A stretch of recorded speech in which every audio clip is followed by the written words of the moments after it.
If he were allowed contact with foreigners, he would discover that they are all creatures similar to himself, and that most of what he has been told about them is lies. The sealed world in which he lives would be broken, and the fear, hatred, and self-righteousness on which his morale depends might evaporate. It was curious to think that the sky was the same for everybody. And the people under the sky were also very much the same, everywhere, all over the world. Hundreds of thousands of millions of people were just like this, people ignorant of one another's existence, held apart by walls of hatred and lies, and yet almost exactly the same. People who never learned to think, but were storing up in their hearts and bellies and muscles the powers that would one day overturn the world.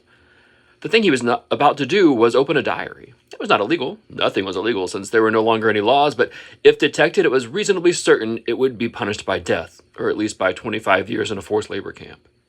He was only a ghost uttering a truth that nobody would ever hear, but so long as he uttered it in some obscure way, the continuity was not broken.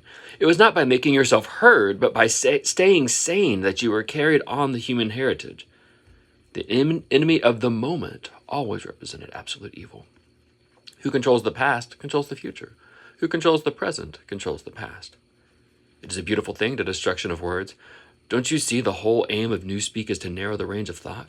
In the end, we shall make thought crime literally impossible. Your worst enemy, he reflected, was your own nervous system. 2 + 2 = 5. The heresy of heresies with common sense. It struck him that in moments of crisis, one is never fighting against an external enemy, but always against one's own body. If you keep the small rules, you can break the big ones. We are the dead. History has stopped. Nothing exists except an endless present in which the party is always right. They simply swallowed everything that the party told them. And what they swallowed did them no harm because it left no residue behind, just as a grain of corn will pass through undigested the body of a bird. The terrible thing that the party had done was to persuade you that mere impulses, mere feelings, were of no account, while at the same time robbing you of all power over the material world.